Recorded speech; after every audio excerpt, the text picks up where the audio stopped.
¿Qué tal? Buenos días. Hay un pulso en la Asamblea Legislativa para ver si se despenalizaría el aborto o no en ciertos casos. De eso y más hablamos hoy en República.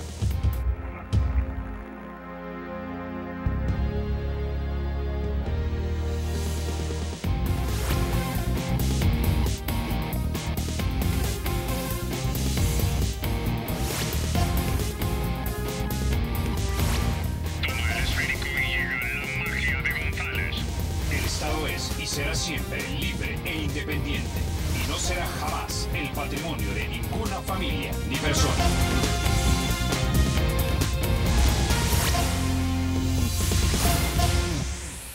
Bueno, sin mayor preámbulo, vamos a introducir a nuestros invitados. Esta mañana nos acompañan en República el ingeniero Mario Rojas. Él es el director para América Latina de Human Life International en Latinoamérica. También nos acompaña Nancy Tosi, también de Human Life International en Latinoamérica, y el señor Luis Martínez, también de Human Life International en Latinoamérica.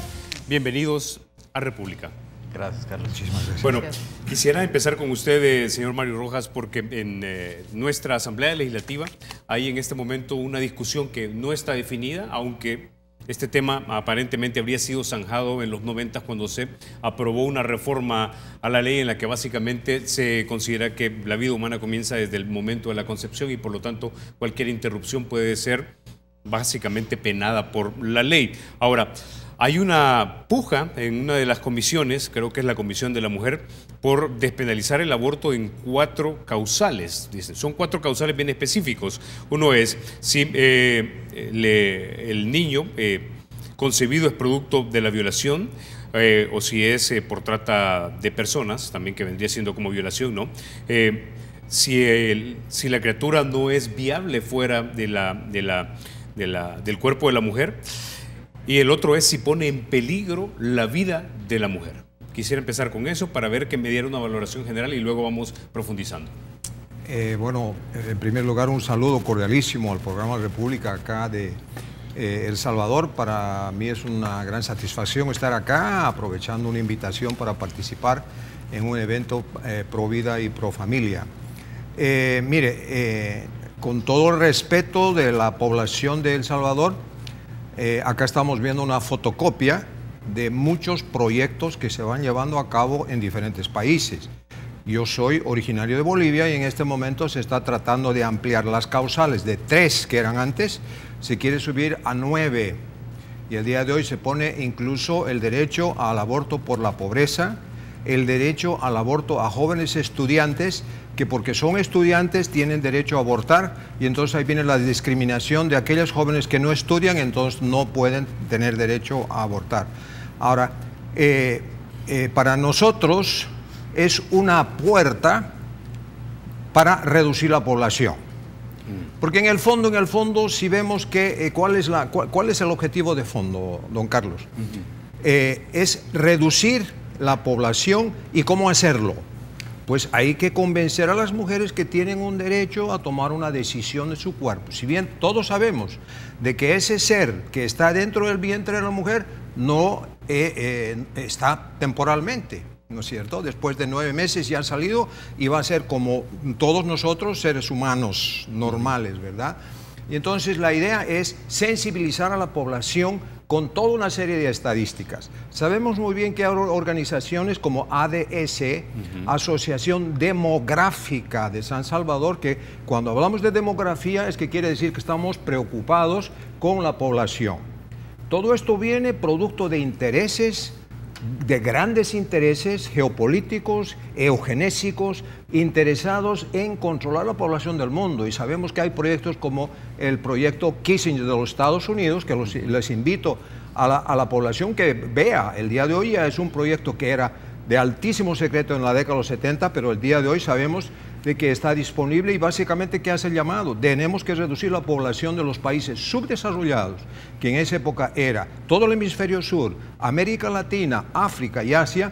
Debemos reducir la población porque es estratégicamente importante para nosotros como Estados Unidos seguir usufructuando de los recursos naturales de esos países. Y si esos países comienzan a crecer su población, entonces vamos a tener menos recursos y va a ser un serio atentado a nuestro desarrollo industrial y seguridad. Producto de eso, don Carlos, viene toda una estrategia que va a la reducción de la población en nuestros países. ¿Y de qué manera se mide la reducción de la población? A través de las tasas de fertilidad. Hay expertos que dicen, para que una sociedad se mantenga en el tiempo con su cultura, su idioma, etcétera, necesita tener cada familia aportar con 2.11 hijos por familia. El día de hoy, desafortunadamente, El Salvador al 2014 ya estaba con 1.95 hijos por familia y al 2015 está con 1.91 hijos por familia. ¿Qué quiere decir eso, don Carlos? Pues estamos hablando de una pirámide poblacional. Una pirámide poblacional regular es con donde la base debería ser el sustento de la pirámide. Pero, ¿qué quiere decir es la base? La base quiere decir niños que van naciendo de 0 a 4 años debería ser lo más numeroso en una sociedad estable. Pero, ¿qué es lo que pasa? Conforme vamos reduciendo los nacimientos de estos niños, entonces a 20 años vamos a tener menos gente entrando con bienes y servicios, innovación tecnológica, generación de recursos, reservas, para poder hacer toda la serie de proyectos que el país quiere y además la contribución que tiene que dar esta gente joven a los que se están jubilando. Pues estadísticamente está comprobado de que normalmente en una población estable, pirámide poblacional estable, serán 2, 3 personas que trabajen para mantener a un jubilado a futuro. Pero cuando la población se va reduciendo, entonces va a ser 4, 5, 6, 8, 10 personas que van a tener que contribuir para ese anciano a futuro. ¿Es justo? Y también finalmente, yo pregunto a la sociedad, ¿cuál es el derecho humano fundamental? Y la respuesta de lo fundamental es la vida. El derecho a la vida. Si no hay vida, no hay familia. Si no hay familia, no hay futuro. Y si no hay futuro, este país está sujeto a los criterios de los organismos internacionales. Si este país no tiene suficientes recursos para desarrollar sus carreteras, su infraestructura, etcétera, etcétera, tiene que ir a un Banco Mundial, un Banco Interamericano de Desarrollo, y ellos, que son apéndices de las Naciones Unidas, les van a decir a los países cómo estás con tus derechos humanos. Y el día de hoy, ¿qué derechos humanos estamos hablando? Derecho a la mujer a decidir su cuerpo. Derecho a los niños a aprender desde la más temprana edad a una educación sexual que les permita protegerse contra enfermedades de transmisión sexual y embarazos no esperados. Pero los resultados y las estadísticas nos dicen que hay un aumento desmesurado de enfermedades de transmisión sexual y obviamente estadísticas de que hay muchas jóvenes que se están quedando embarazadas. Pero eso es producto de que no hay ni anticonceptivos ni preservativos que ofrecen 100% de seguridad. No hay. No lo hay. ¿Se da cuenta? Y entonces, ¿qué es lo que está pasando? Estamos encontrando un serio problema y un serio atentado a la familia tradicional compuesta por papá, mamá e hijos. Y el ataque el día de hoy es, ataquemos a esa familia, porque si la atacamos no van a haber hijos, y si no hay hijos hay menos población a futuro. Y entonces pregunto yo, las relaciones, las parejas del mismo sexo generan vida. Después, las parejas disfuncionales generan vida. El día de hoy estamos hablando de familia. Abuelo con nieto es familia. Sí es familia, pero es disfuncional. Sí. Ahora, tío, generan vida. Entonces tenemos muchas familias disfuncionales. Con usted ahora, señora Tosi, porque en El Salvador lo que se están proponiendo son 4 causales, no 9 causales. Es decir, el peligro a la vida de la mujer, si la criatura, digamos, no es viable fuera de la mujer, y la otra por violación. No recuerdo ahorita en este momento cuál es la cuarta. Menores. En el caso de los menores de edad. En el caso de los menores de edad, ok. Ahora, haciendo una investigación, yo me di cuenta que estos 4 causales solamente representan un 2,48% de los abortos, digamos, de último recurso de un universo del 100%. Es decir, estamos hablando de casi 3 casos de mujeres que pueden pasar esta situación. Es decir, nadie está hablando aquí en El Salvador, por lo menos, no sé afuera, pero en El Salvador nadie está hablando de abortos selectivos, es decir, aborto porque me fui de libertino y me tomé mis tragos, metí las patas y ahora estoy embarazado.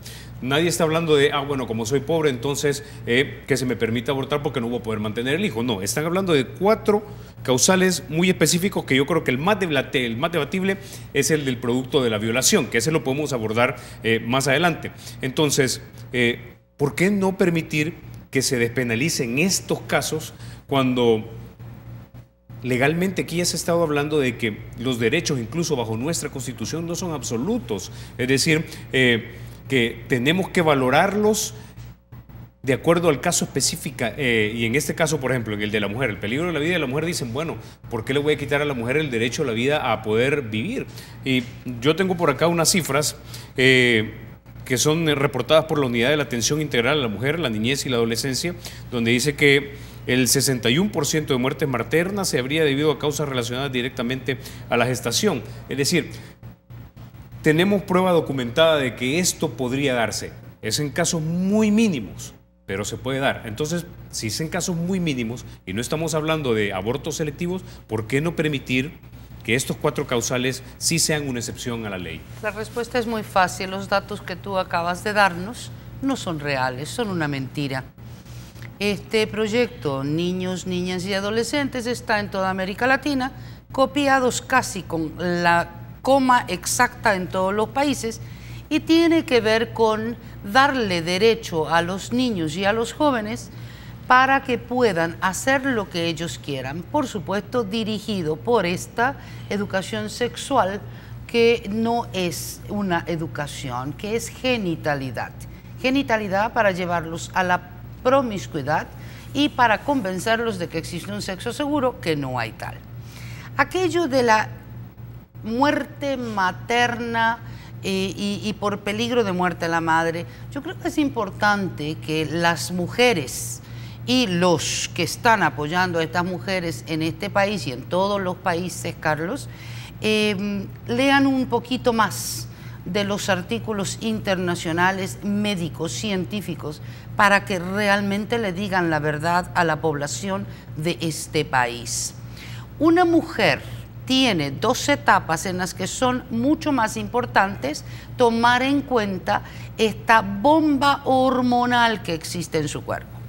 La primera situación es intravientre, cuando una mujer está dentro del vientre de su madre.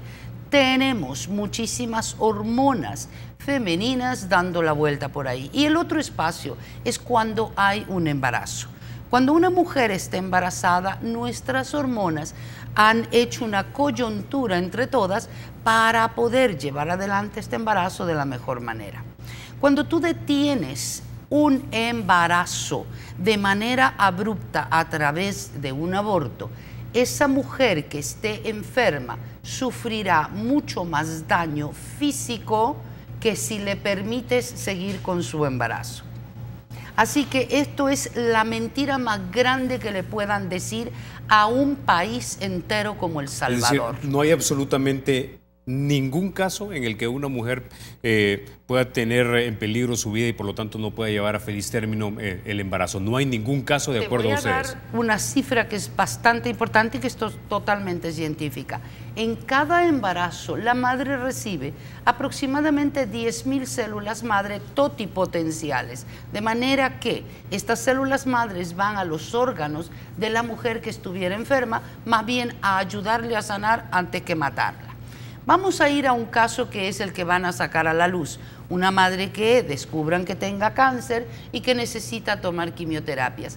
La mujer tiene el derecho de decidir que quiere respetar la vida de su hijo y eso debe ser respetado. Nadie le puede obligar a matar a su hijo para querer defender su vida. Esa es una razón válida para esa madre y tiene que ser respetada. Aquello del hijo inviable, ni tú ni yo sabemos cuánto vamos a vivir. Esto quiere decir que aquel niño que viene con un problema y que supuestamente, médicamente hablando, no va a vivir después de haber salido del vientre de la madre, ¿por qué tenemos que acabar con su vida antes? Si acabo de decirte que esto le va a causar un gravísimo daño a la madre y además vamos a matar a una persona, asesinar a una persona. El niño que tenga problemas, cuyos padres puedan amarlo mientras está dentro del vientre de mamá, este espacio de tiempo es muy valioso, Carlos, muy valioso. He acompañado a muchísimas parejas que han vivido esta situación y las sigo acompañando. Tengo 35 años de experiencia en síndrome posaborto. Y te puedo asegurar que aquellas familias que permiten que la gestación siga y que pueden amar a su bebé en este espacio de tiempo son mucho más felices y pueden vivir un duelo no patológico después de la muerte de su hijo.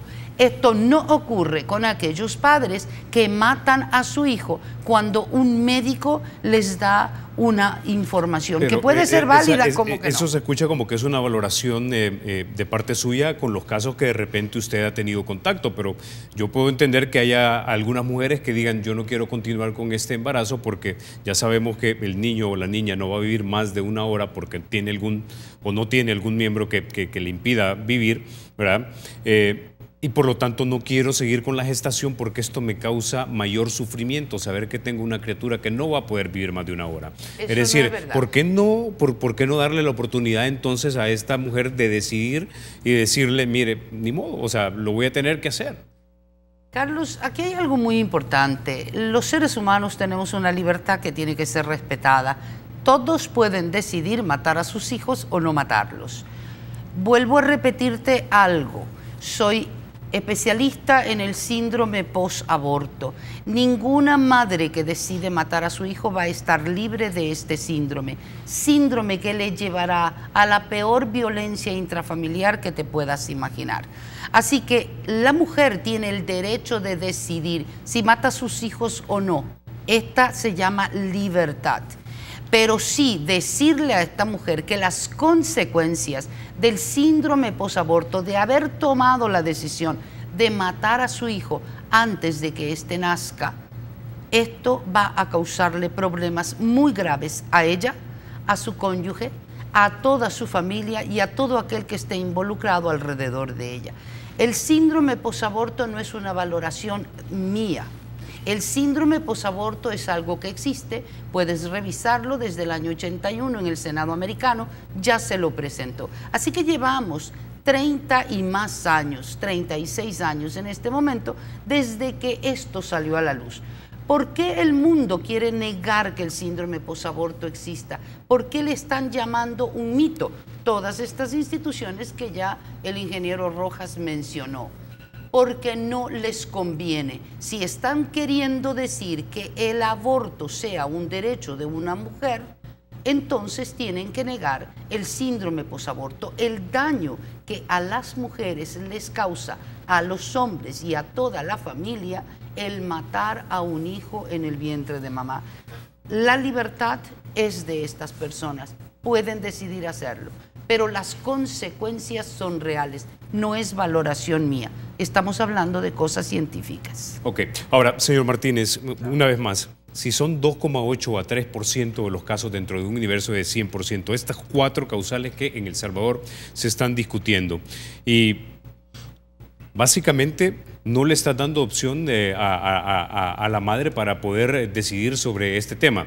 Vamos a dejar al lado la de la violación, que creo que es una de las más álgidas y más contestables, pero de las primeras 3, es decir, incluso deben ser menos del 2,5% de los casos. Entonces, ¿por qué no despenalizarlo en 2,5% de los casos? O sea, porque da la impresión, cada vez que yo hablo con personas que son pro vida, que me lo plantean como que si estos 3 causales van a afectar al 85, 90 o 95% de los embarazos, como que si van a ser abortos selectivos, cuando estamos viendo que son casi que abortos de último recurso. Correcto. Bien, Carlos, antes que nada, gracias por la invitación. Yo quisiera enfocar el debate, si me lo permites, 2 pasos atrás. Este debate acerca de esas 4 causales conlleva 2 fraudes en el que nos han metido. Uno jurídico y otro mediático. Admitir entrar en este debate en el que estamos hoy es como si aceptaras en un partido de fútbol empezar 2-0 en tu contra, porque el partido no es justo, no empezó en 0-0. ¿Cuáles son los 2 fraudes? ¿Cuáles son los 2 engaños? Primero, nos crean una necesidad con una campaña digna de cualquier agencia de mercadotecnia internacional de gran nivel. Nos ponen videos de un caso de Evelyn, nos ponen videos de un caso de las 17 mujeres encarceladas, y ese es el primer fraude.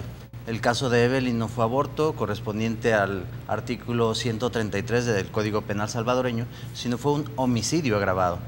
y a pesar de ser agravado no le dieron los años que corresponden al homicidio agravado, sino a la pena menor, a la inferior. Entonces, el teatro consiste en que no se trataba de un aborto culposo que ni siquiera está penado en el Código Penal de El Salvador, sino de un un homicidio de una persona ya nacida.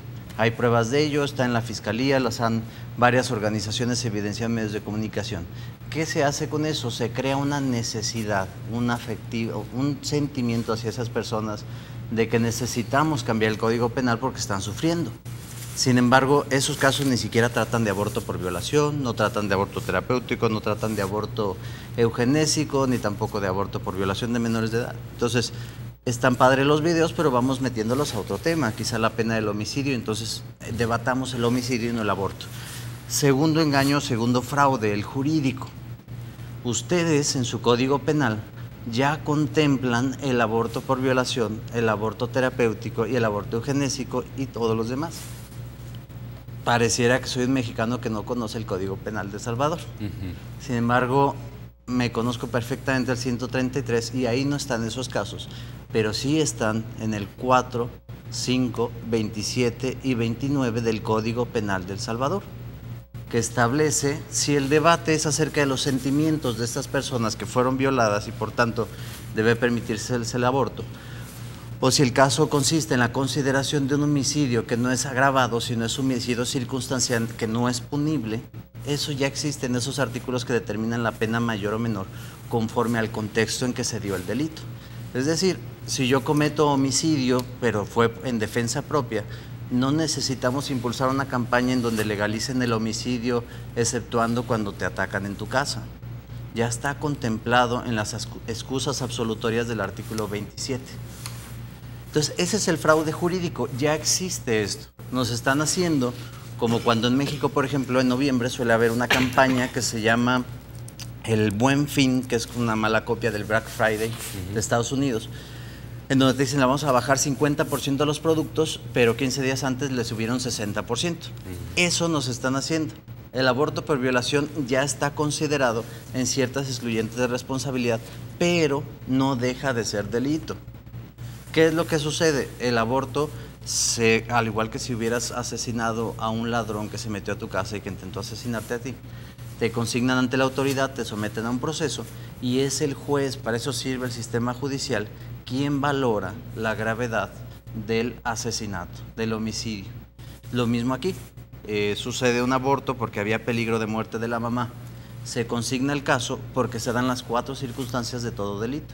Hay un sujeto activo, que es la mamá, hay un sujeto pasivo, que es el niño muerto, hay un bien material, que es la persona, y hay un bien jurídico, que es la vida. Hay un asesinato, te llevan, te consignan a esa mujer con un juez, y es el juez, como debe funcionar nuestro sistema es así, es el juez el que debe considerar la gravedad de ese asunto, sin dejar de llamarle aborto, y entonces darle la conmutación de la pena, sin dejar de ser delito. Eso ya funciona. Es decir, entonces ¿por qué si no lo voy están entendiendo bien, básicamente, por peligro de vida de la mujer, porque la criatura no es viable fuera, por violación o por estupro, debo decir, ya existen entonces esas 4 causas absolutorias, pero las tiene que valorar un juez, es lo que me está diciendo. Exactamente, y no solo esas 4, sino otras 20 en cada delito penal. Por ejemplo, yo robo en un centro comercial y corro y mi mamá es la que me oculta en la casa. La mamá cometió el delito de encubrimiento.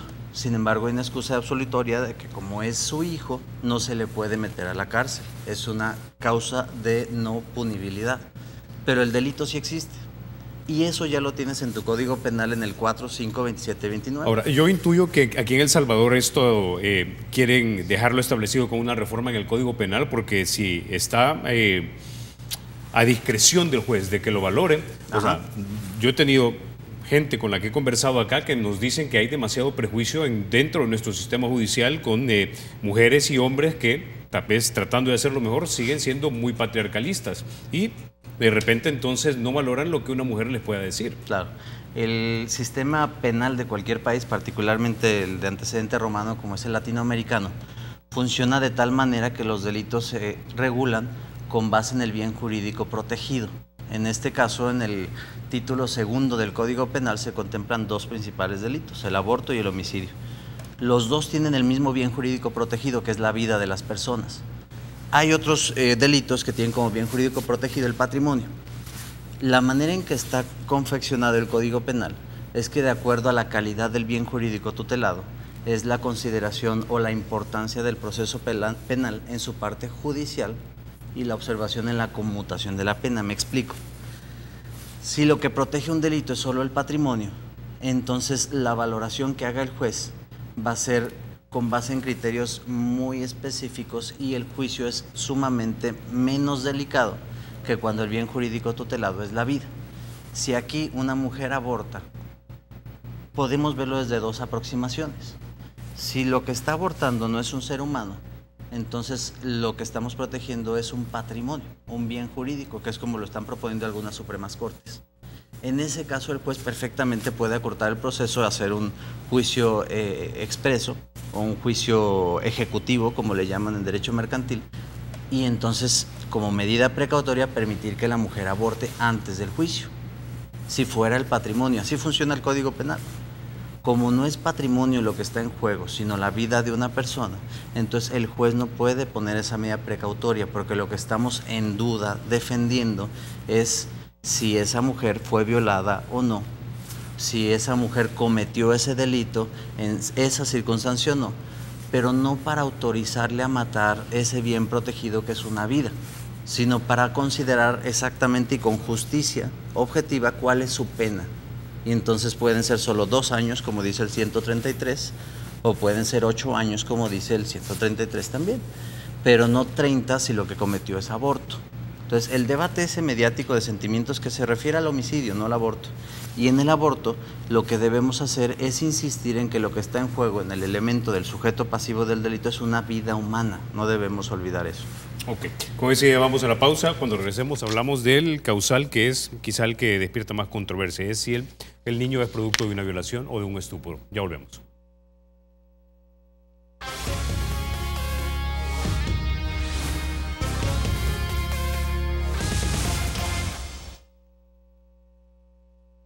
Antes de continuar, déjeme contarle, para facilitar sus transacciones, Banco Promérica ahora cuenta con una banca móvil en la que, además de ahorrarle tiempo, usted va a poder hacer pago de préstamos, tarjetas, servicios y también transferencias entre cuentas. La aplicación de la banca móvil es gratis y está disponible desde las tiendas de Google Play y también del App Store. Bueno, vamos con usted, ingeniero Rojas, y hablemos un poco de esos causales que son los que de repente causan un poco más de controversia, y es si el bebé es producto de una violación o es si es producto de un estupro. Nosotros en República entendemos que el acto sexual es el acto político por excelencia. Nos replicamos a nosotros mismos como seres humanos y de esa manera colaboramos en la reproducción de la polis, es decir, de la realidad en la que nosotros vivimos. Pero también creemos que el acto sexual, al ser un acto político, debe ser libre, deliberado y consciente. Pero si a ti básicamente te obligaron, te sometieron al punto de una esclavitud sexual y producto de eso tienes una vida humana, la persona que fue sometida y humillada de sobremanera puede sentir y pensar que al no haber sido ni deliberado, ni libre, ni consciente, no tiene por qué tener dentro de su cuerpo el producto de ese acto a todas luces no solamente inhumano, sino también ilegal. Entonces, ¿por qué no aceptar un causal como este? Carlos, en primer lugar, no estoy de acuerdo a que se llame a una vida un producto. No, es un ser humano en potencia. Me gustaría, mire, yo he tenido oportunidad de viajar por muchos países y lo que usted está comentando es lo que se va en diferentes lugares. Yo digo, echa la ley y echa la trampa. Se estaba manejando el caso justamente en Brasil del tema de violación, que las mujeres quedan abandonadas y que quedan con, entre comillas, el producto. Y cuando yo digo a una joven, mira, si estás embarazada, ¿qué llevas adentro? No es un producto, es una vida y eres ya madre. La pregunta es, ¿quieres ser madre de un hijo muerto o un hijo vivo? Porque ahí ya no nos libramos de eso. Pero en el caso de Brasil, justamente había una comisión en el Senado que estaba analizando la necesidad de darle este supuesto derecho a las mujeres. Y dijeron, pero tenemos que aprobarlo porque es una verdadera necesidad. Y entonces, entre uno de los miembros de esa comisión, se levantó una joven que era miembro del Senado y dijo, colegas, siento mucho no estar de acuerdo con ustedes, porque yo fui producto de esa violación. Yo tengo sangre, soy humano y ahora estoy peleando por defender los verdaderos derechos de esos seres que han nacido producto de una violación. Pregunto, ¿qué culpa tiene ese niño que esté en el vientre de la madre para que sea condenado a muerte? ¿Qué culpa tiene? ¿Por qué no condenar al que ha violado? ¿Por qué no condenar a él? ¿Y por qué tener que condenarla 2 veces a la mujer de haber sufrido la violación y después de matarlo a ese ser que puede ser el futuro de ella? No sé si ustedes han visto la película El Derecho de Nacer, una película antiquísima, les recomiendo que la vuelvan a ver. Uno nunca sabe cuando un niño esté en el vientre de la madre, por más de que haya sido producto de violación, producto de incesto, producto de cualquier forma, es un ser humano y tiene derecho a la vida y no se debe castigar a ese ser, sí castigar al que ha hecho la violación. Y por lo tanto, hay muchos casos de niños que han nacido producto de la violación y el día de hoy son grandes ciudadanos que contribuyen a la sociedad. ¿Vale la pena castigarlos a ellos? ¿Por qué? Porque hubo algún ser loco que decidió violarla a esa niña, a esa joven, y vale la pena tener que castigarla a ella 2 veces, violación y después hacerle el aborto. Y como dijo Nancy, el aborto, Carlos, trae serias consecuencias y nosotros hemos tenido la pena de encontrar toda esa gente y gracias a Dios en algunos casos se han ido recuperando.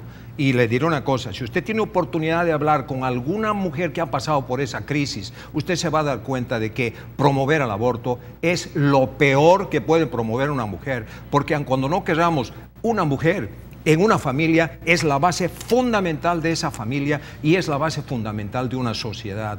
No podemos atacar a la mujer y el día de hoy la idea es hay que atacarla porque así destruimos la familia y así hay menos hijos produciéndose a futuro, aumenta la violencia y no es la mejor opción, Carlos. Yo creo que tenemos que encontrar otros mecanismos. Y también, y la idea, usted comentó también, usted comentó de esos niños que tienen problemas, que están en el vientre de la madre. Pues no sé si ustedes han visto algunos videos en los cuales a un niño que estaba con un problema en la columna, lo han operado dentro del vientre de la madre. El día de hoy la tecnología, la ciencia ha avanzado de tal manera que se puede solucionar muchos de esos problemas. Y también en caso de la salud de la mujer y cuestiones, el día de hoy la ciencia ha avanzado de tal forma de que las posibilidades, Carlos, de que pueda morir una mujer producto de un parto son mucho menos de lo que eran tal vez hace unos años atrás. Ahora, aquí en El Salvador hay que decirlo, no están hablando de, intuyo que usted estaba refiriéndose al aborto eugenésico, básicamente si mi niño viene con algún desperfecto, digámoslo así, o algún defecto, no sé cómo llamarle, de una manera que suene bastante humano, que yo me voy a deshacer de él. Están hablando de, por ejemplo, seres que tal vez no traen cerebro y que por lo tanto no van a poder vivir fuera del cuerpo de la madre. A eso se están refiriendo, pero vayamos a otro punto ahora con usted, señora Tosi, y es este. Una vez más, si vuelvo a mi premisa original, y debo decirles que esta pregunta se la hago al revés a la gente que está a favor de los causales, y les digo, si en una república todos somos sujetos de derecho, también el niño que está dentro es sujeto de derecho, es decir, hay jurisdicción que le permite tener el acceso al derecho a la vida. Pero bueno, solamente para plantearles que esa es una de las preguntas que suelo hacer, que tienen más dificultad de responder la gente que está a favor de los causales del aborto. Pero pongámosle esto otro ingrediente. ¿Qué tal si es una niña menor de edad? Es decir, estamos hablando ya de estupro. El acto sigue siendo ilegal, es inhumano, no es consciente y ni siquiera puede haber habido consenso para permitir tener una relación sexual. Entonces los padres pueden decir, nosotros no queremos que esta niña tenga producto o que tenga esta vida humana. Especialmente en el país, por ejemplo, se dan casos, y estos no son raros, en la zona oriental de la capital, desafortunadamente bajo control de pandillas, donde los pandilleros suelen violar a las niñas, y a veces no es solamente uno, son varios. Es decir, quienes están a favor de estos causales te dirían que básicamente revictimizás a la niña, a la mujer, 2 veces o 3 veces porque la forzás a que viva con una criatura que ni siquiera fue concebida por amor o en un acto libertino, pero por último deliberado y consciente. Yo creo que primero quiero puntualizar 2 cosas. Niños que nacen sin cerebro hoy tienen 3 y 4 años. Tenemos muchos niños viviendo hermosos y felices. Segunda cosa, ningún bebé es ilegal.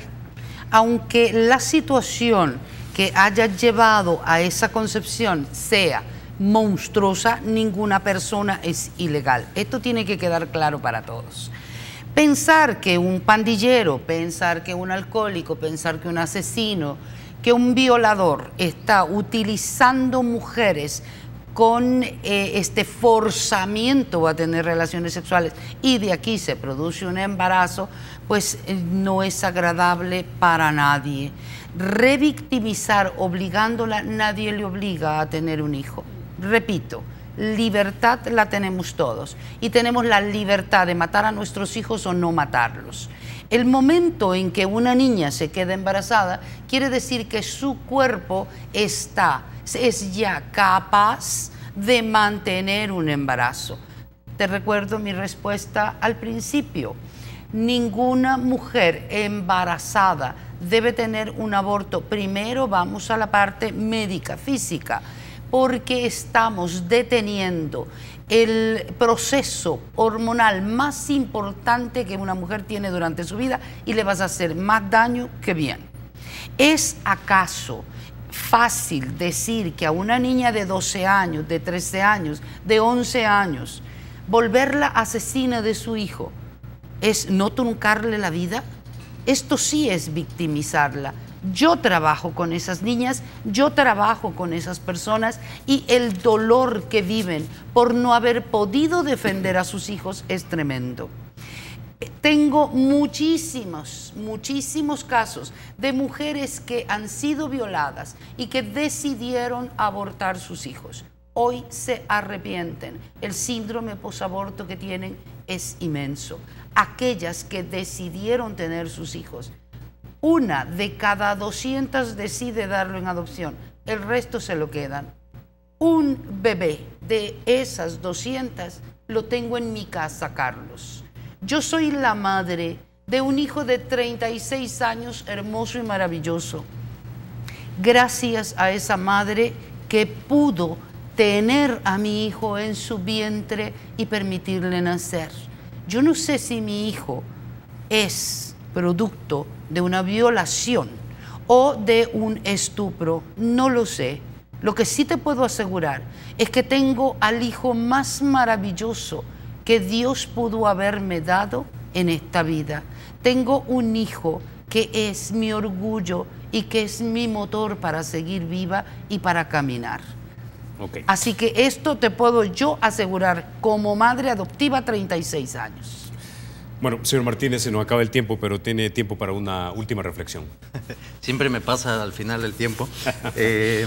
Sí, yo quisiera platicarles, aunque seguramente ya lo saben, de dónde viene esta campaña de Evelyn y de las 17 mujeres en el caso del aborto. En México, bueno, si investigan quién hizo la campaña, son 3 organizaciones: Diálogo Interamericano, Centro de Derechos Reproductivos y una organización local que se llama Agrupación Ciudadana por el Aborto Eugenésico, Ético y Terapéutico. De las 3, la que capitanea es el Centro de Derechos Reproductivos. Pueden checar en su página reproductiverights.org, en donde podrán constatar que es una campaña que ellos están fabricando. Ellos mismos fabricaron en el 96 2 campañas, una en México y una en Perú. En México y en Perú presentaron un caso. En México se llama Paulina, la muchacha de 14 años, en Perú se llamaba María, en donde ellas decían que las violaron y por lo tanto exigían que el Estado les dejara abortar. Lo que sucedió en realidad era que 10 años después, ambas, en México Paulina, salían medios de comunicación diciendo que la había obligado a su mamá a decir que fue violación y su mamá recibió dinero del Centro de Derechos Reproductivos, cuando en realidad el embarazo había sido por parte de 2 adolescentes que tuvieron relaciones con consentimiento. Entonces tenemos ante nosotros un engaño al Estado y al pueblo de El Salvador con un organismo extranjero, un despacho en Nueva York que se llama Centro de Derechos Reproductivos, que lanza esta campaña para sensibilizar y caernos en el segundo engaño. hacernos creer que nuestro Código Penal necesita esto, cuando en realidad ya vimos que no lo necesita. ¿A dónde conduce? Es a donde quiero ir también. En México provocó un caso ante la Comisión Interamericana, el caso Paulina. El resultado fue que obligaron a México a establecer un protocolo que permitiera el acceso al aborto en caso de violación. El protocolo se revisa cada 5 años. En el 2005 lo que aumentaron fue que los doctores, los hospitales no tenían objeción de conciencia y tendrían que realizarlo. 5 años después lo que se le aumentó es que por el principio de buena fe de las víctimas y por el principio de igualdad sustantiva de los niños, una niña de 13 años podía acudir con un papelito bajo protesta, decir verdad, decir que fue violación aunque no sea verdad, y por ese principio de buena fe nadie va a investigar. Entonces, papás, el resultado de esta campaña, si le damos para adelante, es que tu niña de 13 años, la nuestra, podría abortar sin que nos diéramos cuenta que estuvo embarazada y que ya sufrió en su vida un aborto que va a tener las consecuencias que nos dijo Nancy. Okay. Pero la segunda consecuencia más importante es que como la condición para que estas niñas puedan abortar en un centro de salud en México es que no tienen que comprobar que fue violación. Entonces lo que está ocurriendo es que las poquitas, ese 2% que sí fue violación, no están denunciando porque no quieren problemas y no quieren que sus papás se enteren.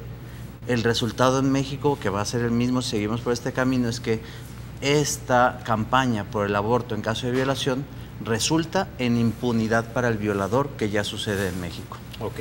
Bueno, con eso ya nos vamos a tener que quedar. Este tema da para hacer más programas sobre este tema tan polémico. Pero se nos acabó el tiempo, no me resta más que agradecerles que hayan estado esta mañana aquí en República. Ingeniero Mario Rojas, doña Nancy Tosi y señor Luis Martínez, gracias por haber estado esta mañana aquí. Muchas gracias, Carlos. Muchísimas un gracias, cordial Carlos. a todos los televidentes del programa República. Ustedes, amigos, se quedan con la emisión matutina de Teleprensa con mi querido Rafa García y Mayelita Mena. Soy Carlos Toledo, gracias por vernos. Recuerden, la República es de todos y hay que cuidarla.